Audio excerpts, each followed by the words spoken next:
Oke, saya Muhammad Ilham dari RPL Mekatronika 2023. Di desain sistem mekatronika kali ini akan membahas mengenai pick and place.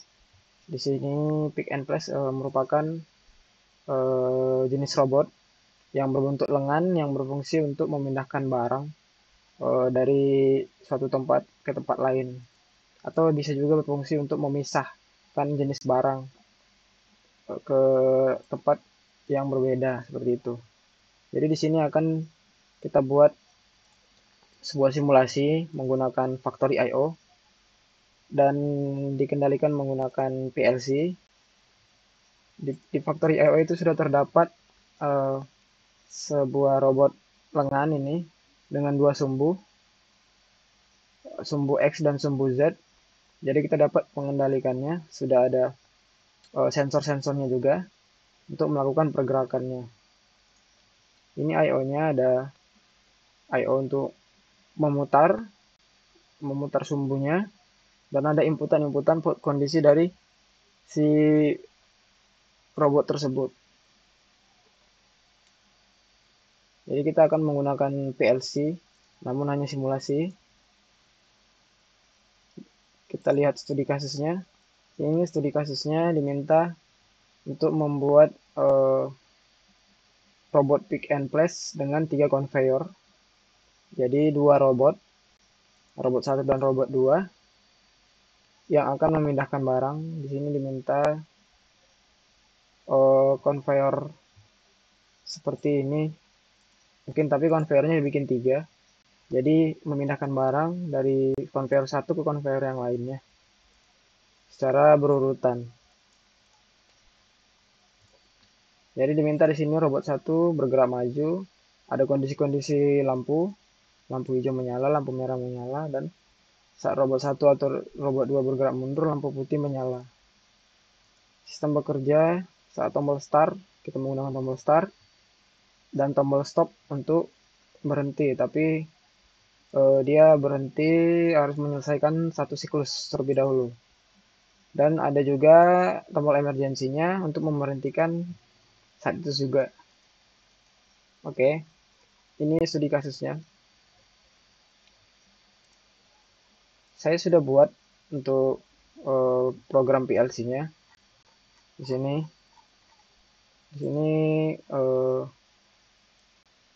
menggunakan fungsi-fungsi set dan reset karena kondisinya atau itu sangat banyak sensor-sensornya, sensor-sensor si robot dan ininya cukup banyak untuk membacanya. Jadi di sini digunakan untuk mempermudah itu menggunakan set dan reset. Juga menggunakan inputannya itu kondisi-kondisinya menggunakan pulse edge atau di sudut dari kondisi mau rising pulse atau falling pulse, kondisi-kondisi di pinggiran dari logikanya.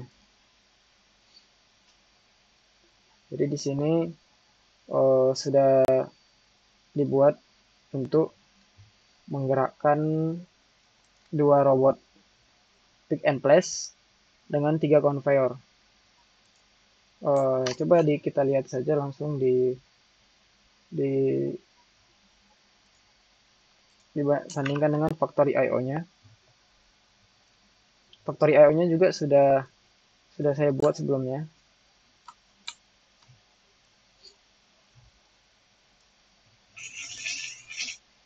Jadi mungkin bisa dilihat di sini untuk inputan itu ada beberapa inputan button dan inputan-inputan sensor dari si robot. Kita masukkan di sini. Kita kasih label di komennya, dikomenkan untuk addressnya. Di sini sengaja saya lewatkan karena saya mencoba di MXOPC-nya ini. Dia ketika dimasukkan address ini tidak bisa dikonfigurasi. Jadi saya skip sampai di X10 ini. Kita gunakan yang itu. Di sini juga sudah dikonfigurasi untuk OPC. OPC konfiguratornya untuk komunikasi ke si Factory I/O. Ini semua variabel dan tag-tag sudah dimasukkan. Ini untuk inputan ada sebanyak 13. Kalau hitungan dari sini 14 input jadinya. Kalau ini dari 0. Ini outputnya. Untuk coilnya ada sebanyak 18. Ini juga untuk dua robot itu kondisi-kondisinya, dan kita juga menggunakan atau memori seperti ini M0 hingga M25. Ini untuk kondisi menyimpan kondisi-kondisinya.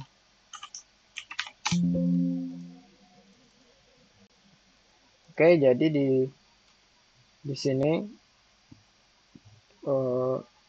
di factory IO ini sudah dibuat 3 conveyor. Conveyor ini 6 meter conveyornya, dan ini emitter untuk memasukkan barangnya. Ini robot dua sumbunya, pick and place untuk dua sumbu, dipasang di conveyor pertama. Di sini ada sensor. Sensor ini berfungsi untuk deteksi barang. Jika barang sudah sampai di sini mengenai sensor, dia akan memberhentikan si conveyor dan memberikan instruksi ke si robot untuk mengambil barang tersebut. Sini menggunakan sensor diffuse sensor karena dia dapat mendeteksi barang apa saja di sini. Kita tidak memisahkan jenis-jenis barangnya. Kita hanya menggunakan kardus nanti. Di sini juga dipasang. Di conveyor kedua ada dua sensor sebenarnya, satu sebagai penerima dia, karena di sini bakal ada robot lagi. Nanti ketika barang itu menyentuh sensor ini, conveyor berhenti. Dan sama seperti ini yang sama seperti di sini. Ketika barang menyentuh sensornya, conveyor berhenti dan memberi instruksi ke si robot untuk mengambil dan memindahkannya ke sini. Di sini tidak ada sensor karena ini hanya untuk membuang barang tersebut atau menjalankan barangnya ke posisi akhir. Di sini ada panelnya. Ini panelnya kita menggunakan tiga indikator tadi. Ada indikator robot maju, robot 1 maju, dan robot 2 maju. Dan yang terakhir itu ketika salah satu robot itu ada yang bergerak mundur. Di sini kondisinya ini forward. Oh, ini tagnya salah. Kita ganti. Nah, yang ini harusnya robot 2. Robot 2 forward. Oke. Ini untuk reverse kondisi mundur. Ini tombol start, emergency, dan stop. Itu untuk panelnya.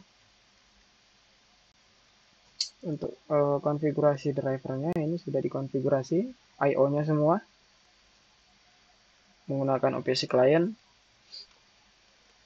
sebanyak 32 tag.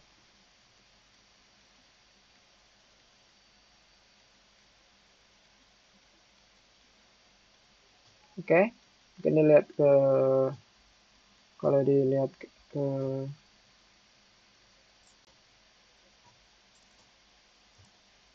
kita lihat ke program PLC-nya, kita akan bahas sedikit. Jadi di sini ada ketika tombol ditekan, dia akan menyalakan si conveyor yang pertama. Harusnya dia menyalakan ketiga conveyor. Di sini juga ada fungsi tombol untuk menyalakan keseluruhan.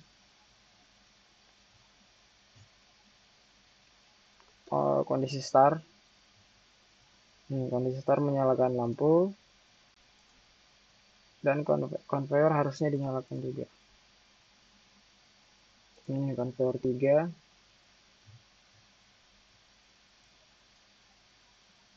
Untuk conveyor 1 dan 2 dinyalakan di atas, dipasang di atas. Ini conveyor 1, conveyor 2. Oh ya, untuk conveyor 2 dia tidak langsung menyala, dia menyala ketika di sini terdeteksi sudah masuk barang. Jadi yang menyala di awal itu ketika tekan tombol start itu conveyor ketiga dan conveyor yang pertama. Di sini juga ada kondisi-kondisi ketika robot sedang berjalan. Sama seperti yang atas juga, di sini kita menggunakan set, reset, ketika di sini ada sensor si ini mendeteksi, conveyor di reset, value-nya atau dimatikan, dinonaktifkan si coilnya. Ini juga yang conveyor ketiga ada fungsi set resetnya, kedua untuk fungsi set resetnya sesuai dengan kondisi sensor dan si robot, kondisi sensor dan si robot ketika ingin meletakkan barang ke sini atau dia ketika ingin mengambil barang ke sini. Di sini untuk pergerakan robot yang pertama ini saya kasih tag, kasih komen di sini robot 1 untuk aksis X atau sumbu X. Ini kondisi lampu. Ini juga kondisi lampu. Nah, ini untuk kondisi ketika mereset, ketika membalikkan. Karena dia hanya ketika kita trigger diaktifkan, kondisi on dia akan maju, misalnya sumbu X ini ke sini maju, dan ketika dilepas atau di reset dia akan mundur kembali. Kita hanya bisa mengontrol seperti itu. Sama seperti yang Z juga seperti itu. Ketika kita aktifin on dia akan turun, dan ketika dilepas di reset dia akan naik kembali. Ini sudah sesuai dengan kondisi-kondisi si robot, sensor-sensor si robot untuk melakukan manuver memutar, mengambil dan meletakkan ke sini. Ini sudah dibaca sesuai dengan sensornya. Jadi di sini nanti robot akan bergerak ke arah sini. CCW kalau pergerakannya itu kita pakai yang CCW, jadi dia akan bergerak karena ini pergerakannya tidak langsung, dia per step-stepnya itu per 90 derajat. Jadi dia bergerak 90, berhenti, jadi kita harus trigger 2 kali untuk sampai ke sini. 1, 2, seperti itu. Jadi kita butuh sensor ketika dia melakukan rotate atau perputaran. Kondisi si perputaran robot tersebut dideteksi di sini nanti. Sesuai dengan sensor-sensor yang sudah ada. Di sini kita bisa lihat banyak dari sensornya, kita lihat tagnya. Nah, di sini ini semua, yang ini sensor-sensor. Sensor ketika bergerak moving X, atau ketika grippernya menyala, atau rotate ini untuk perputarannya. Ini sudah ada di sini. Jadi ini kita jadikan sebagai kondisi untuk menggerakkan si robotnya untuk manuver memutar ke kiri atau ke kanan.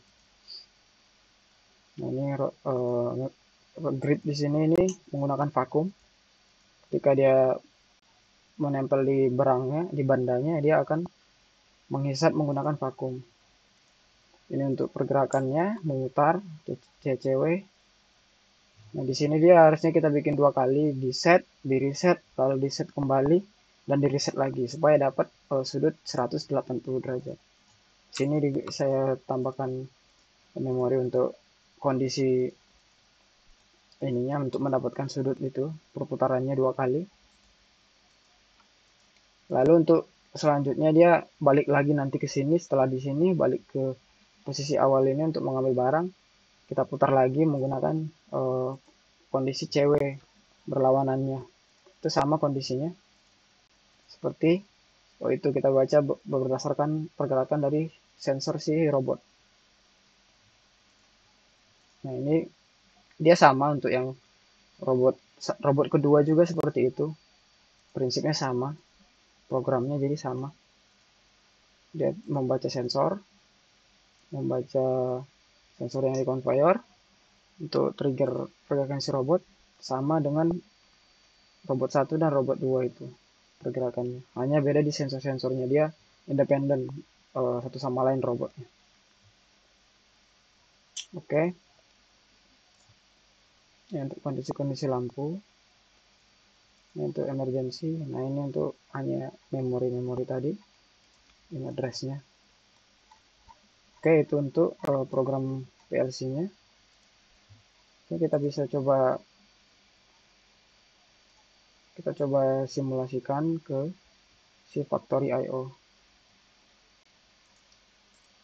Kita aktifkan terlebih dahulu simulasi di sini, di PLC ini.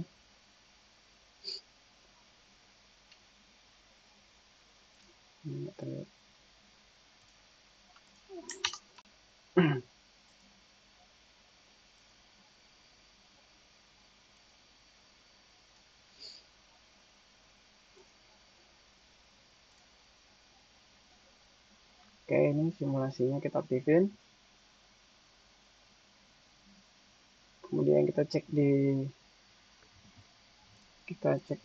ini. Nah, ini sudah terhubung di OPC-nya untuk komunikasinya. Selanjutnya kita play di factory IO-nya. Kita tampilkan kamera. Nah, sekarang kondisinya stop dalam keadaan tidak running. Kita lihat di panel. Nah, di panel ini kalau kondisi stop, dia lampu di tombol kita tambahkan indikator lain, hanya menggunakan indikator dari si tombol. Tombol ini akan menyala merah. Ketika ditekan start, ini akan menyala juga. Ini akan mati. Oke. Kita coba start ininya, simulasinya. Nah, ini conveyor aktif. Kita lihat. Ini robot 1.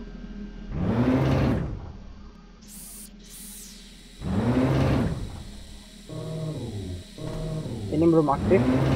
Nah, ketika dia terdeteksi di sini ya, ini baru conveyor aktif.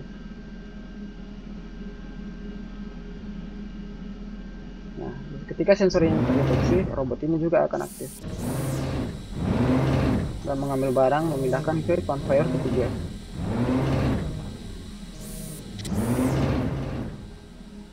Ini akan dibuang ke akhir. Begitu seterusnya, barang akan dioper-oper oleh dua conveyor ini, dua robot ini ke conveyor 1, conveyor 2, dan conveyor 3. Nah, sesuai dengan studi kasus tadi, kita diminta untuk monitoring menggunakan si lampu ini. Ketika robot dalam kondisi, kita lihat soalnya tadi, ketika saat robot 1 bergerak maju, lampu hijau menyala. Kita lihat ini robot 1. Nah, ini kondisi maju seperti ini ya, kondisi maju ini menyala. Nah,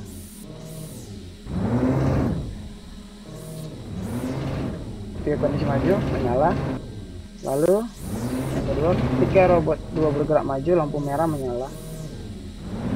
Ini robot kedua, kondisi maju, robot 2 maju dan ini menyala. Nah, yang terakhir ini saat robot 1 atau 2 bergerak mundur, lampu putih menyala. Di sini tidak kita bisa lihatnya tuh dari sini saja. Ketika ini salah satu ada yang mati, berarti dia kondisi mundur dan ini akan menyala. Ketika keduanya aktif, berarti ini mati karena dia kondisinya maju keduanya. Oke, seperti itu.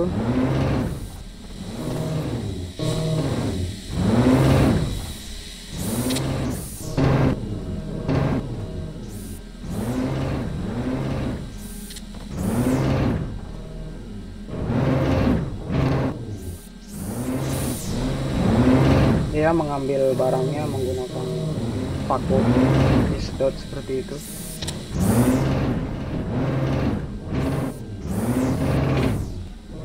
Nah, di sini kita coba sesuaikan sesuai dengan yang diminta. Sistem akan bekerja saat tombol start ditekan dan dirilis kembali. Ini sudah. Dan ketika stop ditekan, akan menyelesaikan satu siklus terlebih dahulu, kemudian berhenti. Oke, kita coba menekan tombol stop.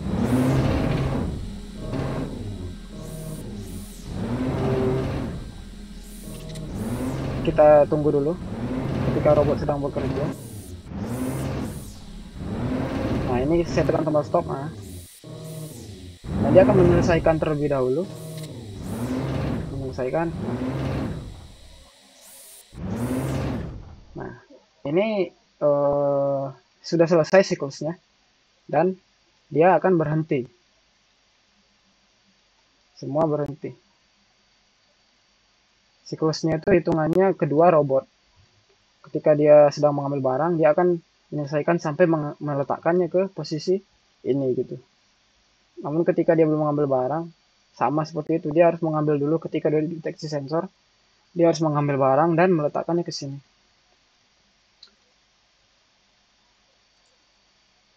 Ketika kita start kembali, apa yang terjadi? Dia melanjut. Nah, dia melanjut siklusnya. Robot bekerja normal kembali.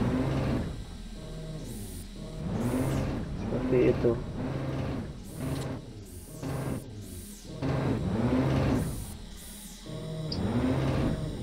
Satu lagi, kita ada tugasnya saat emergency ditekan, sistem langsung berhenti. Dan ketika dirilis, sistem akan melanjutkan siklus. Berarti di sini tombol emergency kita tekan, dia akan langsung berhenti, tidak akan melanjutkan pekerjaannya. Namun ketika kita lepas, dia melanjutkan kembali. Oke, kita bisa coba. Kita coba ya. Untuk studi kasus yang itu. Kita tekan tombolnya ketika dia sedang melakukan aktivitasnya. Kita tekan tombol emergency nanti sebentar lagi. Dari ininya.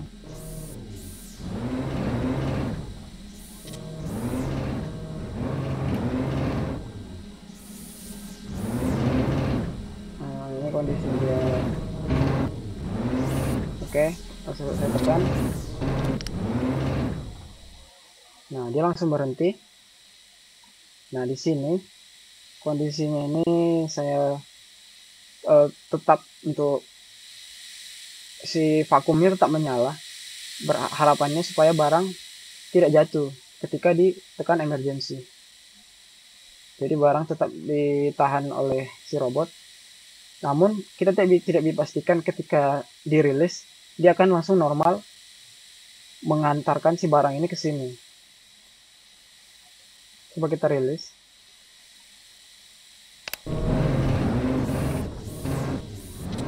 Nah, ini masih normal, berarti program sudah sesuai. Dia bisa melanjut kembali siklusnya untuk meletakkan barang ke sini. Jadi barang tidak sempat jatuh. Tapi terkadang mungkin vakumnya bisa saja tidak terlalu kuat dan mengakibatkan si barang tersebut jatuh. Bisa coba lagi. Nah, ini kondisi ini dia menahan. Ini juga kondisi berhenti. Kita rilis. Nah, dia meletakkan, tapi terlihat kurang smooth ya.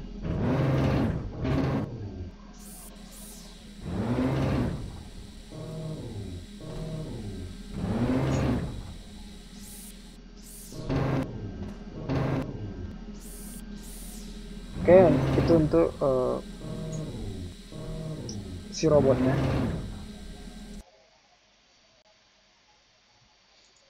Coba kita lihat di sini.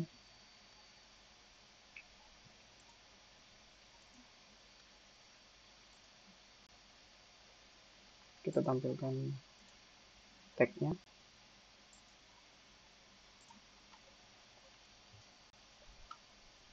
Jadi ini harusnya sudah sesuai dengan studi kasus yang diminta.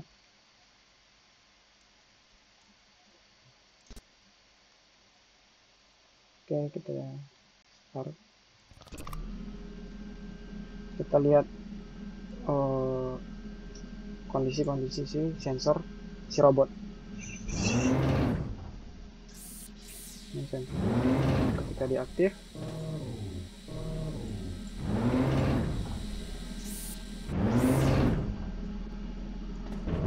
kita bisa lihat juga kondisi pembacaan di PLC-nya.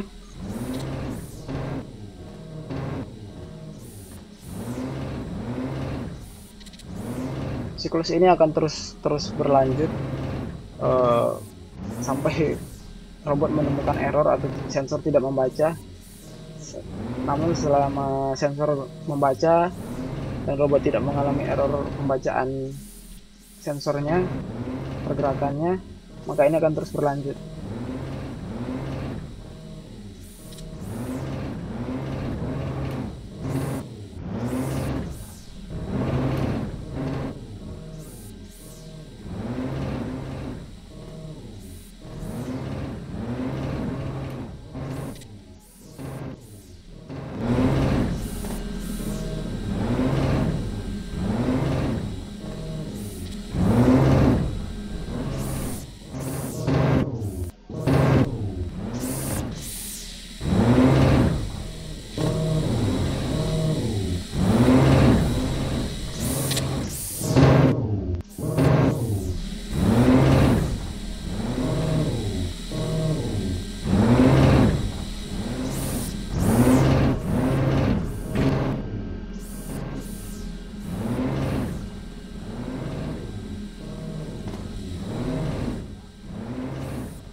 Oke, mungkin seperti itu untuk robot pick and place menggunakan Factory IO ini. Kita sudah berhasil membuat sesuai dengan studi kasus yang ini. Mungkin itu saja dari saya. Terima kasih.